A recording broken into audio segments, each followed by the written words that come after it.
Hello အားလုံးမင်္ဂလာပါဒီလီဗာပူးကနေပြန်ဆိုလိုက်ပါတယ်ဒါလီဗာပူးအသင်းအတွက်ဒါသတင်းကောင်းတစ်ခုရှိတယ်ပေါ့နော်အဲ့ဒါကတော့လီဗာပူးအသင်းရဲ့ဒါကွင်းလက်ကစားသမားတစ်ယောက်ဖြစ်တဲ့ဒိုမနစ်ဆိုဘိုစတိုင်နဲ့ဒါလီဗာပူးအသင်းကလက်ရှိစာချုပ်ကိစ္စနဲ့ပတ်သက်ပြီးတော့တော်တော်လေးအခြေအနေကောင်းနေရဆိုပြီးတော့ဒါဟန်ဂရီဘက်ကလာတဲ့သတင်းတွေကဒါပေါ်ပြထားတယ်အဲ့တော့လီဗာပူးအသင်းကဒါဒိုမနစ်ဆိုဘိုစတိုင်ရဲ့စာချုပ်ကိုလည်းဒါတော်တော်လေးဒါဒိုးမြင့်ပေးထားရလို့သိထားတယ်အဲ့ထဲမှာစာချုပ်သက်တမ်းရလဲ2031ထိရှိတယ်ဆိုပြီးသိတယ်ပြီးတော့နောက်ဆုံးတစ်ခုအနေနဲ့စာ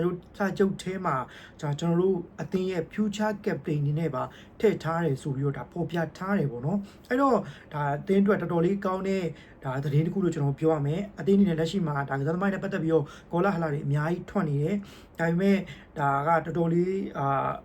ကောင်းတဲ့အခြေအနေတစ်ခုလို့ပြောရမယ်လီဗာပူးရဲ့ပြည်သက်တွေအတွက်ဒါအမျှော်လင့်ဆုံးသတင်းတစ်ခုလို့ပြောရမယ်ဒါပေမဲ့ဒီသတင်းကိုဒါဘော့ဂျိုက်တို့ဒါပြောမယ်ဆိုလို့ရှိရင်လီဗာပူးဘက်က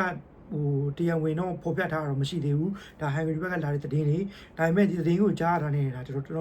တော်လေးပျော်ဖို့ကောင်းတဲ့အခြေအနေတစ်ခုမှရှိနေပြီအဲ့တော့ညီကိုဒီအနေနဲ့ရောဒါ future captain ကိုဘယ်လိုမြင်ကြလဲအဲ့နဲ့ပတ်သက်ပြီးကိုမဝင်အောင်ဆွေးနွေးလို့ရပါတယ်ဒီဗီဒီယိုလေးကိုသဘောကျရင် like and follow လုပ်ပေးဖို့လည်းမေတ္တာရပ်ခံချင်ပါတယ်အားလုံးကျေးဇူးများတင်ပါတယ်